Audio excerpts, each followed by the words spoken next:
You know that right now in the fitness industry is very different than it was in January of 2020. But how does right now compare to 1980 or even before? Well, we're going to dig a little bit into previous decades and what it was like starting out in the fitness industry and being a trainer before there were really many trainers, what it was like to build a business in various parts of the United States. I've got a guest here who has a history of almost the same length in the fitness industry as I do. And between the two of us, I am fairly sure we have some interesting stories, but also ultimately today is about hope. So, if the fitness industry has longevity of this length, we know that really it's in its infantile states, and that no matter what happened, there will be change. There has been change. But when we come out of it, health and wellness and fitness will never have been more important. So, tune in, buckle your seatbelt, get ready. You're going to hear my half, and you will hear Rico's voice. My guest today is Rico Cavalli. Okay, I blew it. Caveglia. Caveglia. All right, we did this in the green room before we started. Rico Caveglia. His chronological age is 78. His fitness age is 35. And yes, I did not slur or stutter here. He's America's healthy aging trainer and creator of the Ageless Living Lifestyle, the Vitality for Life training system, the Be Bold, Never Old Wellness Club, and the Fearless Aging podcast. He is speaker, author of 29 books, DVD programs, and a personal trainer and health coach for 38 years. He is a multi gold and silver medalist in the California State Senior Olympics. His mind, body, spiritual, interactive training programs educate, inspire, and empower participants to enjoy a high level of total wellness for life.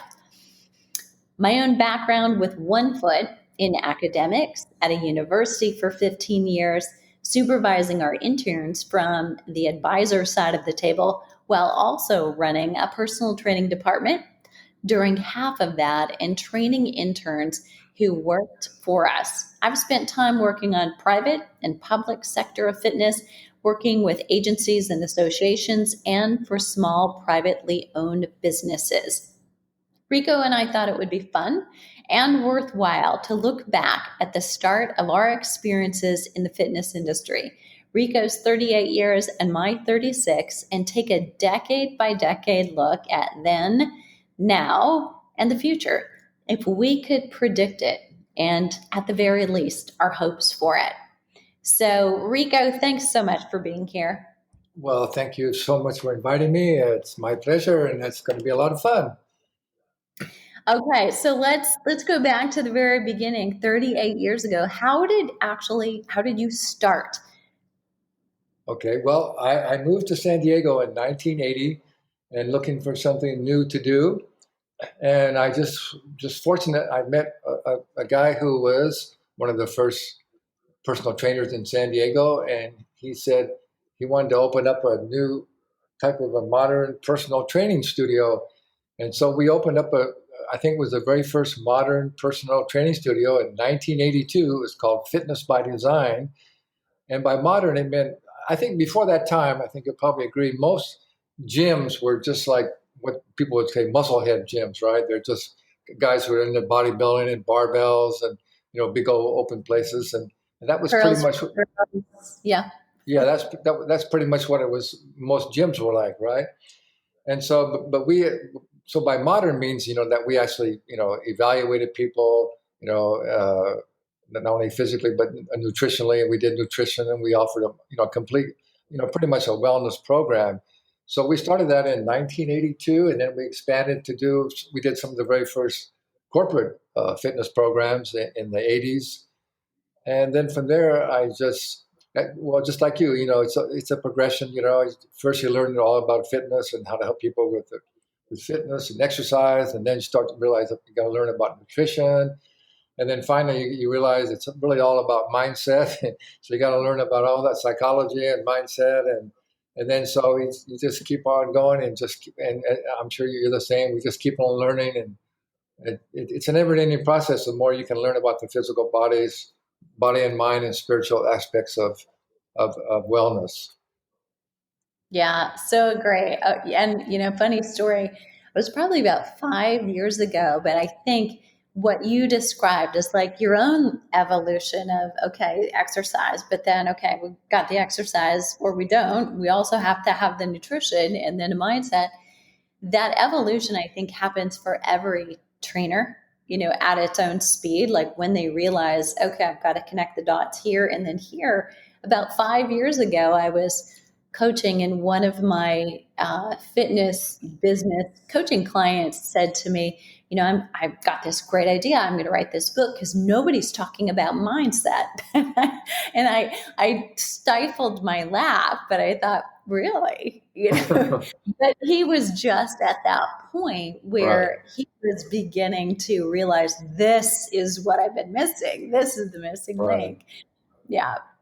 There's Okay, talk about the like some concrete things here. So, I mean, at that point, 1980s, you were doing it, and full time. Was this? Were you making a living? I mean, making a good living? Because I think that's always an interesting thing for trainers is how do I make a living at this? I love it. It's my passion, but right. So, what was happening then for you? Well, yeah, I was. I guess I was very fortunate. It's true. In those days, still early '80s, it wasn't a big thing, and not a lot of people had personal trainers, and a lot of people didn't even know if you said the name personal trainer. Now, if you say the term personal trainer, it just relates to to exercise and fitness, right? But in those days, I don't think people even really know what a personal trainer was. Right. But I guess we were fortunate to just find a few interesting people who wanted to work out, and then they referred their people, they referred their friends, and then for me, I was quite lucky. There's a really wealthy area here in San Diego called La Jolla, and I was fortunate to meet one of the top. Well, they were just one of the top couples, and they actually their family started Scripps Clinic, a famous Scripps Institute, Yeah. Scripps Clinic, and so I just got in with them, and because they were aware enough that they needed some help, and then Hmm. they just referred to me all their wealthy friends, and I had this really great tree of wealthy people that they just kept referring to me. So it was really easy for me. So I did really well from the start. But yeah, it's a different ballgame these days because now almost no, well, I shouldn't say everybody's a personal trainer, but a lot of people think they are, right? And it's just like I don't know about every other places, but in San Diego, almost on every block, there's either a yoga studio, or a Pilates, or a personal training place. But besides all the big gyms, so it's quite competitive, and I'm sure it's a little bit harder to get started these days. Yeah, great point. But I'm going to come back to something you didn't actually say. I mean, you may have been, in a smaller pool of trainers, with somebody who already was seeking some support and knew they either had a problem they wanted solved or they wanted Right. something more that they were able to get. But you must have been a great relationship builder in order to be someone that they wanted to refer to their friends. How important would you say building relationships has been over your 38 years? Oh, it's almost everything. That's such a good point you brought up. Yeah, I guess I was fortunate to understand that early on too. It's really about. I mean, a lot of people can learn, how to do certain exercises and how to do this, but it's really about relating to your client, and understanding, what not only what they relate to, what seems important to them, and it's just really building confidence. And one thing I know too, one of my strong points was that I mean I always showed up. You got to be dependable, someone that people can count on. So I think that was a big thing. I was. I would always be there. I would never miss. And I think it's just about also your clients can actually feel your energy, that you're really there for them. You're not just there to put in your time and just do a bunch of exercise. I've seen trainers these days, they're out in the park and they got some people working out and they're on their phone talking to somebody else and doing stuff. I was there with them. You got to be right with them and be all about them, and they can feel your energy, that you are there to do your best to help them. I want to back up. I'm going to back way up because we kind of skipped through this, but somebody listening may actually have not skipped through this, or I don't want them to. Rico, you're 78, so I don't need to tell you that, but I'm reading from your bio. So you are also still very actively engaged in training. Talk to me a little bit about that. So there are a lot of people who might be deciding whether they're going to play 9, 18, or 36 holes today, not necessarily focused on working. So what do you say to that, and what do you see in your future? Well, I'm not okay. Well, first of all, you know what? I'm sure you probably do the same. Whenever I have a new client, or I always tell them, here's the thing about fitness: you just need to be as fit as you need to be to do, whatever you want to do. I mean, if you want to climb mountains, well, then you got to work a little harder and get in better shape, right? But if you're just happy to, go for a walk or play a little golf or play with some grandkids, something like that, then you don't have to beat yourself up. So I'm sure you've seen this too. A lot of people are just working out in gyms or just doing stuff. They're just doing things because that's what people do, but they don't really even know if that's what's going to serve them or what's really what they need to do, or it's going to get Mm. them in the shape for them to do what they want to do. So I learned again early on that you have to really determine what really people's goals are and what their lifestyle wants to be like, and then you can design a program that's going to actually suit their needs. So that's really one of the big advantages of having a personal trainer is not only that you learn how to do things properly and safely that will get the results, but you're doing things that are going to get the results that you need for your personal life. Did that answer your question? I'm not sure. Well, so circle that back. So what Okay. about your personal life? So at 78, are you looking at, okay, well, I'm going to retire in so many years, and what will that look like? Or are you even thinking about that? No, not at all. That's one of my points of my ageless living lifestyle that I developed is retirement should be a word that you should get rid of, because as you know, so many people when they retire, they just lose it completely. They don't do anything and they don't have any motivation. So I think retirement is a word that you should forget about, not even think about that. Even the word says it has tire in it, right? Retire. So it's like you're getting retired. You're tired all the time and you keep doing it. I don't like the word at all. So I don't believe in retirement at all. So, and, here's another saying that I picked up a long time ago is that if you do it every day, you can do it every day. So if you do some exercise and some sort of movement and exercise every day, it's not hard. Then every day you do it. You don't have to do the same, obviously, but as long as you're moving and you're doing some physical activity every day, you can do it every day. It doesn't matter what your age is. So for me, obviously, I don't. I used to do triathlons way back. Well, that's not back. That's when I was in my. Mostly, I did. It was in my 50s. Was when I was doing mostly triathlons. When you But were young? yeah, when I was young in my 50s and 60s. But I don't work. I don't do as many hard stuff as now. I kind of realize because, as you know, with any sports or high intensity exercise, I mean, you always there's going to be injuries and you can hurt yourself. And I've had some. I was a serious cyclist for quite a while. I had some bad accidents and all those sort of things. So now at this age, though, I'm just in it more for the long run. I don't need to prove anything. I don't need to compete or beat somebody else or say that I can do this. But I want to stay strong physically. I want to have a good aerobic capacity. I want to be flexible. But I just do it on a more a little bit. I don't have to kill myself. But you just got to be consistent. So I do something every day, and it just, as you know, it just becomes a way of life. It's just like as much as you know you're going to stretch or you're going to do some physical exercise. It's just like you know you're going to brush your teeth and you're going to eat some food and all those. It's just like that's just what we do, right? That's right. Yeah, so true.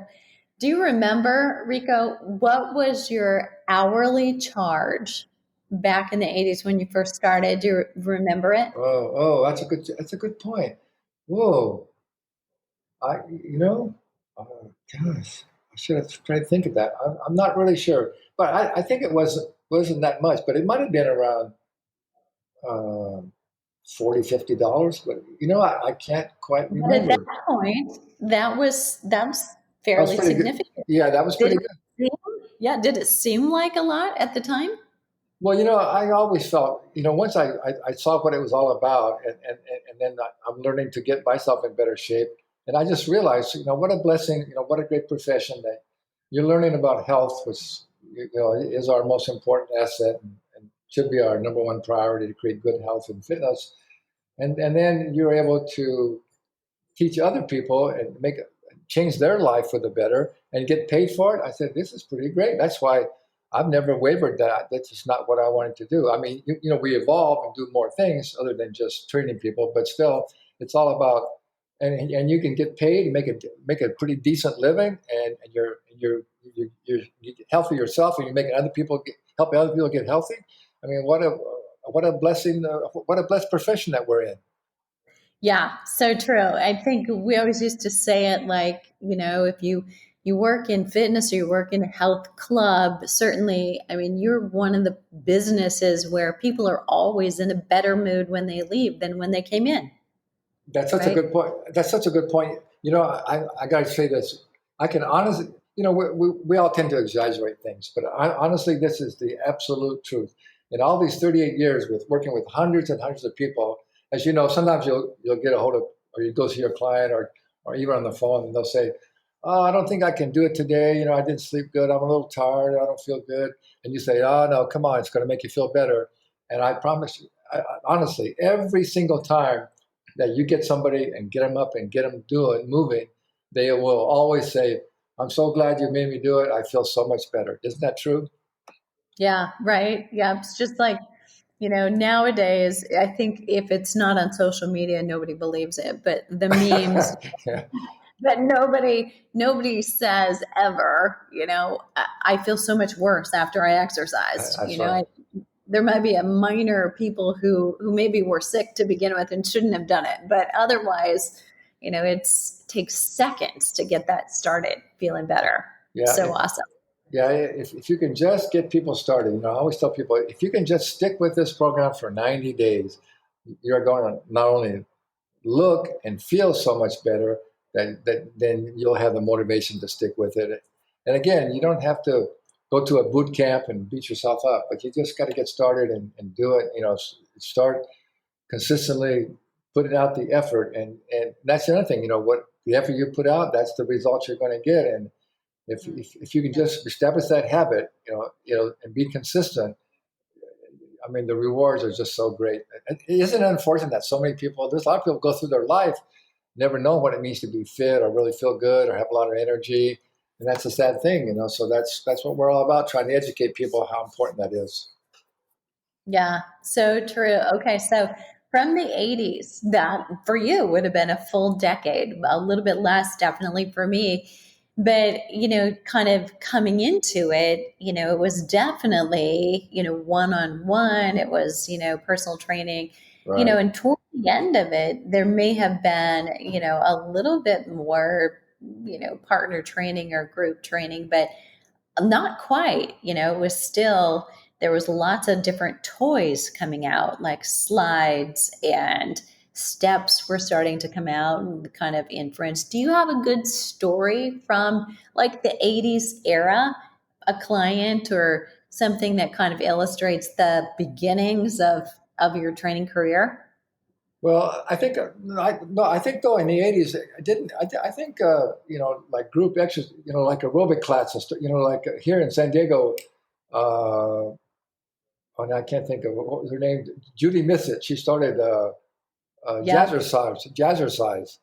So those Yep. classes started, but it was totally for women, right? There was no guys in any kind of Right. there were no Right. guys in any kind of jazzercise or aerobics. So people, guys would think that was real sissy or real silly, Yeah. and and so I think the aerobic classes did start in the '80s, and then I think Yeah. it started to evolve in the '90s. Where and we actually remember there's a guy named he did a martial art thing. Oh, Bo, a martial art thing. yeah, Hmm. he did like a class, and then I actually worked on that, and I think in the '90s we started doing some workouts, but incorporated some like dance, but also martial arts, and I actually met a guy who was a dancer, and and then he started putting together a dance exercise, more, not like jazzercise, but it was more like doing martial art movements and movement and all that kind of thing. So that, yeah, that got started in the early '80s, and like everything, Right. it just kept evolving.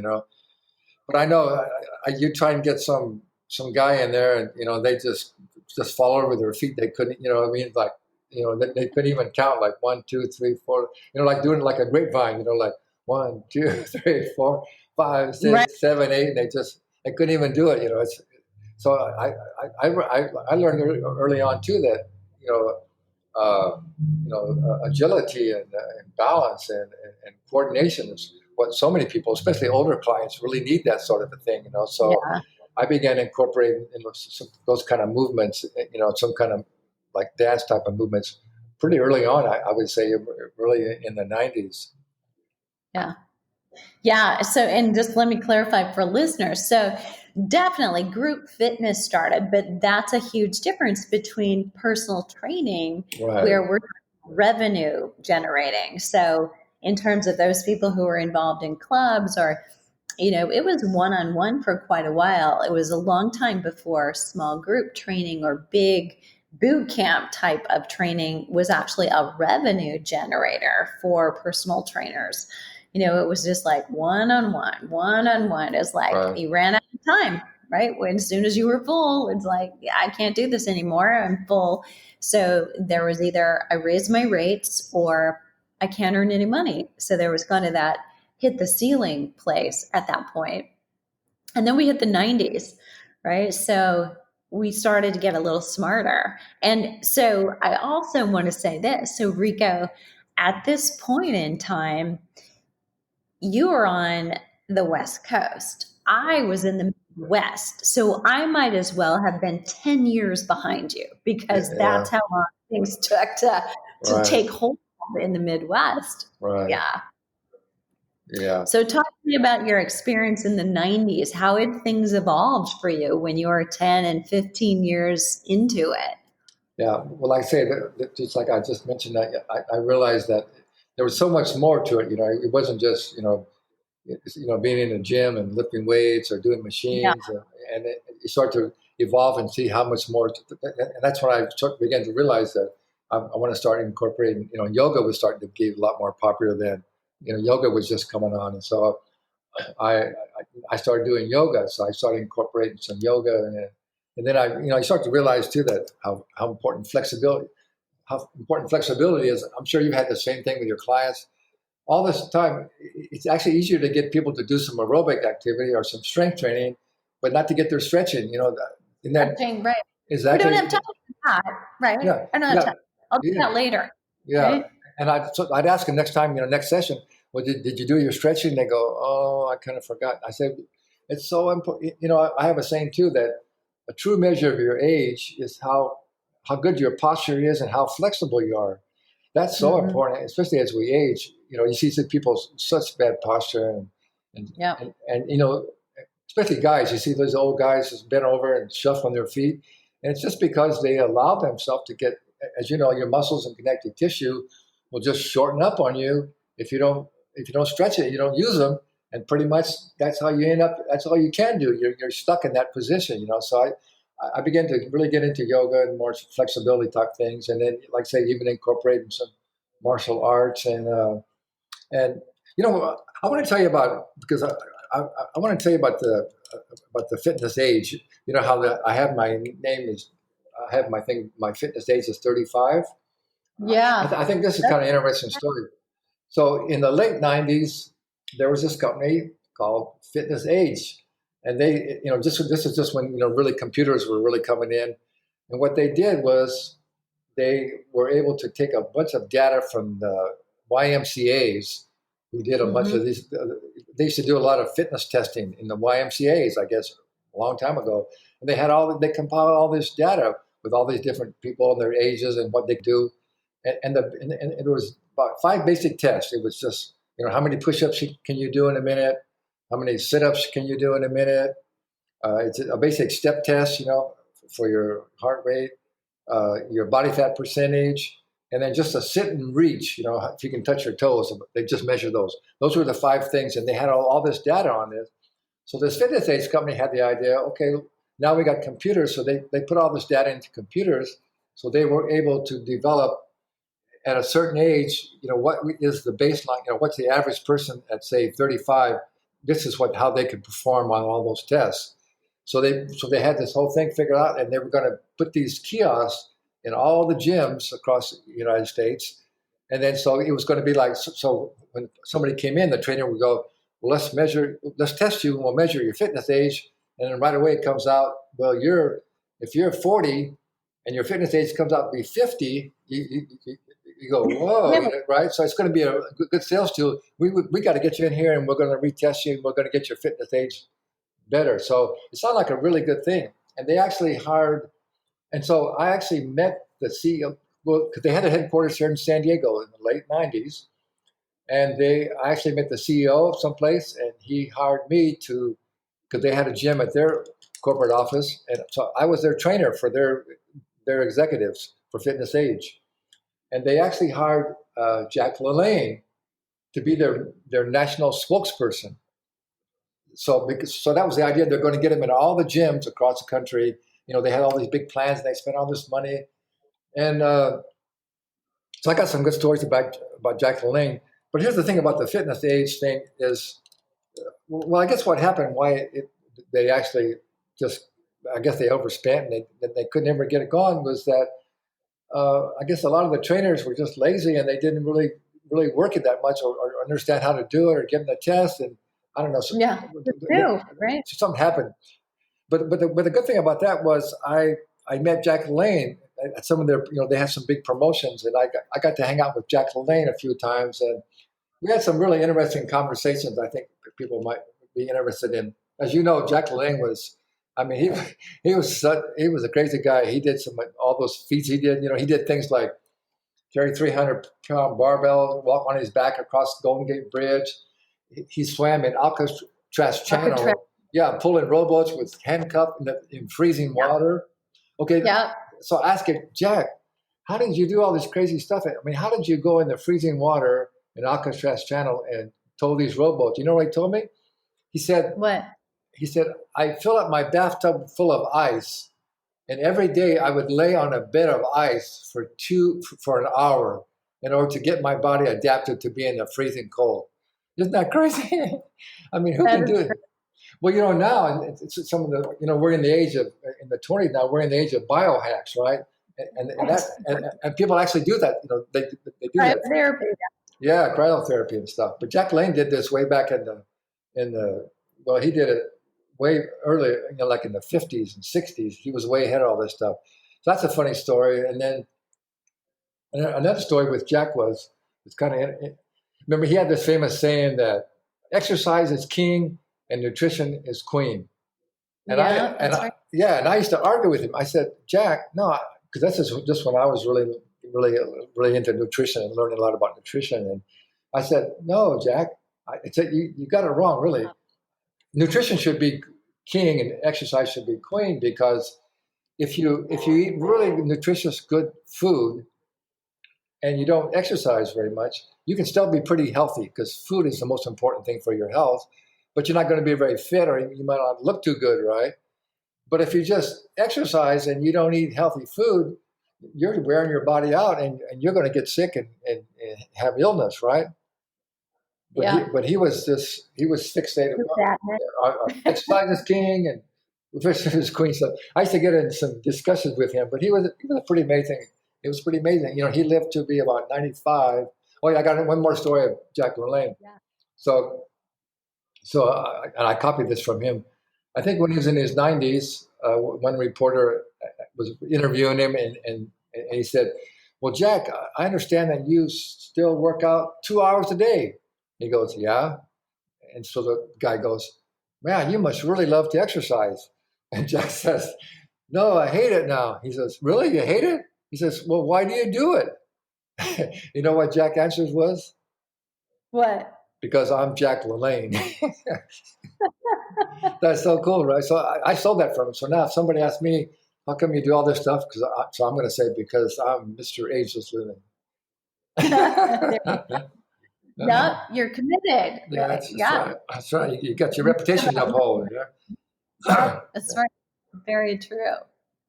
So good. So I want to go back to him doing the thing at Alcatraz. So was that, basically publicity stunt? I Yes, mean, was his point absolutely. to Yeah, bring that's good stuff. attention for what's possible? Yeah, well, well, maybe a little bit of both, but he was a good marketer. I mean, he got really popular. He was really, he, I can still remember him seeing him on TV in like the 60s, and you see him, and he had his old, like a jumpsuit on, and he sat on a chair, holding back of a chair. He'd say, "Come on, ladies," and he'd be doing some leg lifts and stuff back of a chair, Jack LaLanne. And he became so well known and popular because of his feats, I think. Yeah, I Yeah. mean, he did all this stuff, and people, of course, that was amazing. Everybody was going like, "Whoa, how can you do that Yeah. stuff?" And that was way Well, before all these people doing ultra marathons and all that kind of stuff. yeah, but that's such a good point. So I know we're looking at that right now. We're talking about it, which is actually, everybody listening, do you understand how successful he's been? He's dead. We're still talking about it, right? Right. And, back when he did it, there were a lot of people probably looking at him like, you're crazy. Yeah, Like this is nuts. Like anybody else, like Einstein, who invented something. When they failed and invented and tried, people thought they were nuts and crazy and insane. And exactly. that is potentially the point. So anybody who's listening, who's playing it safe, if you're looking at what are other trainers doing to market, don't look there. Don't look there, because that's already what everybody is doing. Right. Look at, what do you need to do to brand you distinctly and differently, and figure out what is your own message that, if you're branding appropriately, somebody is probably going to say, you're crazy, you're nuts. And if nobody is saying that, probably your message is not getting out. Yeah, that's a good point. Yeah, yeah, you got to get out there and be unique and Yeah. think forward and come up with some new ideas and do some extreme stuff maybe to get yourself out there. But yeah, you got to yeah. That's a really good point. Most people who really were way ahead of their time and really were big contributors to advancing our in society in many different ways. At first, everybody thought they were, like you said, they were nuts. You know what I thought of too, way back in the 80s, though? I just thought of it. I think this was probably the 80s. Remember when jogging first became popular? Was that in the 80s? Okay. Yeah. Okay. Yeah, very early 80s, Okay. probably end of the Yeah. 70s and early Yeah. 80s. Yeah. And remember, people would look, if you saw somebody running down the street, people would turn their head and look at them like, what are they doing? Or It drive was by something and say, wrong. do you need a ride? Yeah, do you need a ride? Right. Or they think something is wrong, are there someone chasing Yeah. you? Or if people would look at them real funny if people weren't running. Of course, now, it's like everybody's doing all kind of stuff. But if people were running in those days, people would look at them like, what's going on? They thought it was real Right. strange, right? That's funny. Yeah, that's quite cool. Remember, my dad about that time was wondering, why would I go running, but I won't shovel or mow? What are you doing? Yeah, well, he had a good point there. You know the the yogis still just laugh at Americans. They think they have to go beat themselves up and do all this hard exercise, and they just do their breathing and the yoga and stretching. And they're healthier than we are. So it is kind Yeah. of funny. But Americans, we're into competition and doing all this hard stuff. And I mean, it's great. Sports and all these things are fine. But really, what I've learned too, as we get older, anything extreme is really aging you. It's not really good for you. Like running marathons or doing anything really heavy lifting, lifting barbells over your head. It's not a smart thing. It's compressing your spine. Well, we can talk about some of those things in a few. I want to say one more thing though. Right at the end of the '90s was when I first learned that science was telling us that our genetic potential is to stay healthy to at least 125. And so I said, well, wait a minute. Our life expectancy is only about 80, and yet our lifespan could be 125. So that's when I started doing the research to see why is this happening. And of course, what we came up, it's primarily lifestyle. We now know that genetics plays a small role really in how healthy we're going to be and how long we're going to live. It's really our lifestyle. So that's why I came up and I put together, the mind, body, spiritual wellness test, what I call the ageless living lifestyle. And, Yeah. and that was year 2000 when I came out with my ageless living thing in the year 2000. So Yeah. that's what pushed me into the next 21st century was really, and I think that's when the term wellness came to be more popular. About more people realize more about mind, body, and Deepak Chopra was one of the first that really came out with the Yeah. mind body connection, and then it's then wellness. I think moving into the next decade in the 2000s is when overall wellness came into play.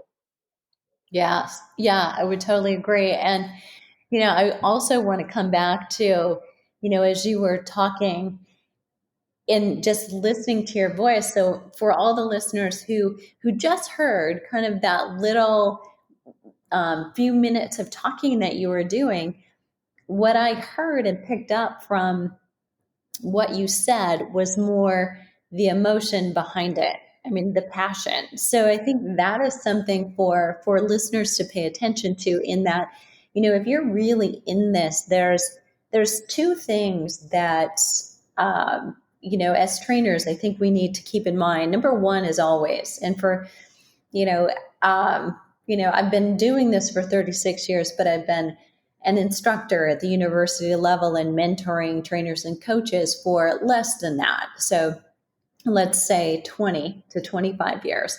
And what I've heard more than anything is I'm so passionate about fitness. I love this. I want to be a trainer, or a health coach or fitness instructor. I'm so passionate. But I think the second question behind that is, are you passionate about teaching it? Because I think we get into it for the mode and the activity that we love, but that is not necessarily what you'll be teaching. So it's a helping profession, and you have to be able to answer that, because Rico, you are the epitome of somebody who has a message you've been talking about for 38 years, and you are right now on this podcast just as passionate and intense as you talk about it as I'm guessing that you were 38 years ago. That's how you want to feel 38 years into your career. Well, that's well said. No, no, I'm much more into it and passionate now than I was at first. I just thought, well, this is cool. I'll be a trainer.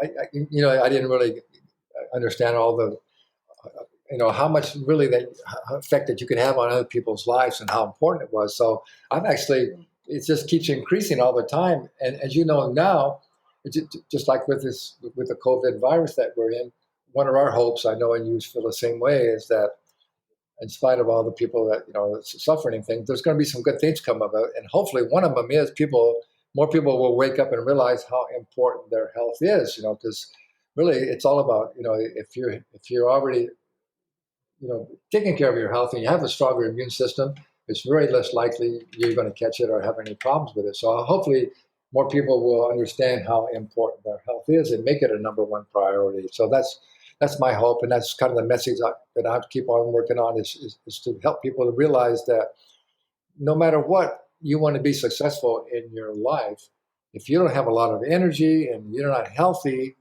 uh, how successful can you be? And it's just a sad situation that so many people still, we need people as they age to be able to give back their wisdom and their knowledge to help solve all these monumental challenges that we have.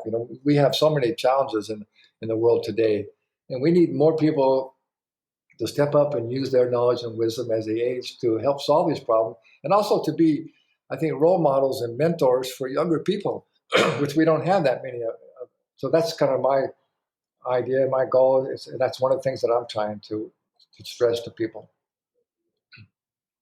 Yeah, I love that. I want to ask you a very random question. And part of the reason I'm asking is just I think it was kind of monumental for me. But as we're talking about the early 2000s, where were you when 9/11 hit? Actually, I was actually mountain climbing. A friend of mine, Really? yeah, there's a mountain over here in Southern California called Mount Whitney. Have you heard of it? It's No. Uh-uh. it's pretty amazing. It's actually right up there. It's 14,500, and it's a pretty good climb to get up there. It takes you, well, you can make it if you're in good shape up there and back in one day. But we went camping on that very weekend. My friend and I went up there, and we were camping overnight, and then on actually the 11th is when we actually made it up to the summit and came back down. I think 9/11 was on a Saturday. I'm pretty sure it was. And then on Sunday, we came back down from the mountain, and we were driving in the car, and we started hearing stuff. We go, "What? What's going on?" We didn't even know what happened until the next day. Wow. Very cool. The reason I asked is because I was with clients. I will Oh, never forget that appointment, right? So it right. was like a moment, that we've shared for eternity, seemingly. So last but not least, I know you hinted at it and our hopes for it. I'd love to talk to about like right now. What's true for you right now in how is your business doing now compared to say January of 2020, 6 months ago? What's the difference for you? And what do you perceive will be the future? It's hard to look very far ahead, but what will you perceive as 6 months from now? Okay. Well, it's true. I mean, I still have been, fairly active. Not as much as I used to be, but I've had a few long-term clients. I actually had this one client. If you can believe this, hardly anybody can believe this. I've had this client for 33 years, and that's pretty amazing, isn't it? That is a very amazing. Well, he's this guy. He's real type A personality. He owns one of the largest electrical contracting companies in the United States. He's huge all over. So he has a really nice big gym in his house. He lives in a big, beautiful place. And so I've been working with him all these years. And so I was able to keep working with him because I just go to his gym and we know each other for so long. So that I really have made that. But I did have a few clients that, that didn't want, were afraid to go out because I mostly do either I, I don't have a facility anymore. I haven't had a facility for quite a while. I like to either go to somebody they have their own gym or else work out outside in the park. So yeah, there was a few people that I was working with or going to, and they kind of shut down. So it kind of that took away a little bit of business, and then I also I have my online wellness club, and it's true for some reason. You would think that more people want to get involved with that, but I haven't had anybody really join my wellness club recently either, and stuff like that. So yeah, business has been quite a bit slower in some ways, but I think all this thing now we have to realize that it's going online, and we can start to well. And I had a pretty good speaking business too. I was speaking at a lot of different things and doing some seminars. Not that they were all that financially good, but I do some and some workshops. But pretty much that's all shut down now. So we got to go online, but I think that's where we're moving. You can actually do workshops, you can do seminars, you can do coaching, online coaching. And that's just really going to be the thing in the future that we're going to be doing a lot more training of all different kinds in wellness, probably online. So I'm really, aside from my podcast, I have quite a few video trainings, and I'm looking at how I'm going to put them together for online trainings and how to market it, how to get it out there.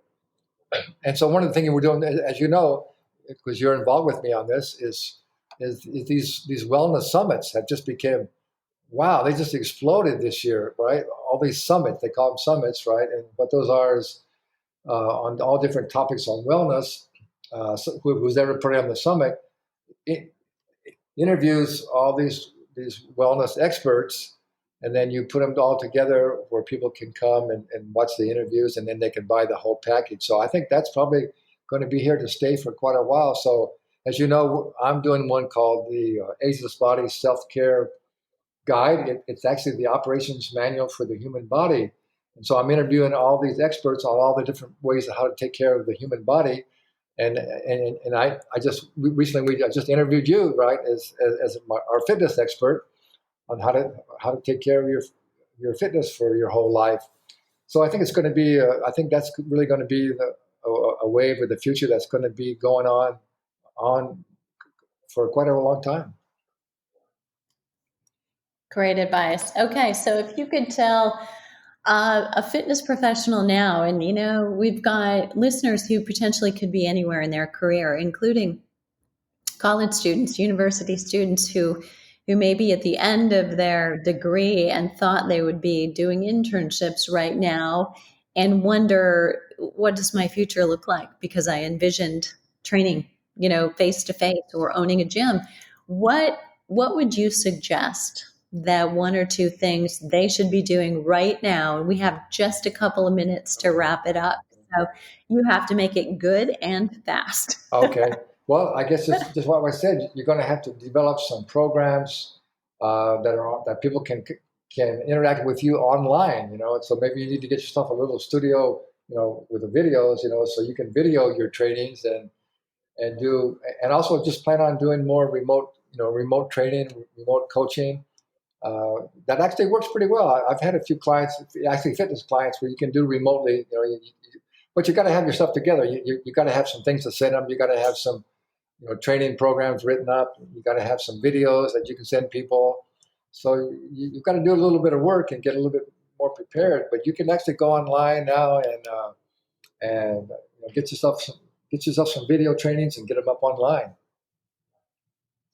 Great advice. Great advice. And I think really the point that you kind of brought that back down to is, when you're thinking about listeners, what do you provide? Really, you provide solutions. So you still go back to, people still have problems today. We have a different kind of obstacle, but if you will stop thinking about masks and people not wanting to go out for a moment and just think about, what are the problems people have right now? What do they need help with? And you focus on creating a program and training that helps them solve a problem. You have a business model in doing it. You're just going to deliver it differently than you might have thought in the first place. That's exactly right. Such a good point. And there's so many different specialties. So yeah, maybe you need to specialize. Get really good at one thing, how you can really help people and solve their problem. That's exactly right. So awesome. Rico, thanks so much for being here and kind of going through the decades and sharing your wealth of experience and knowledge with us today. That was so much fun, Deborah. Anytime. And listeners, what are you waiting for? The world needs you right now more than ever. Show notes today will be at fitnessmarketingmastery.com/future.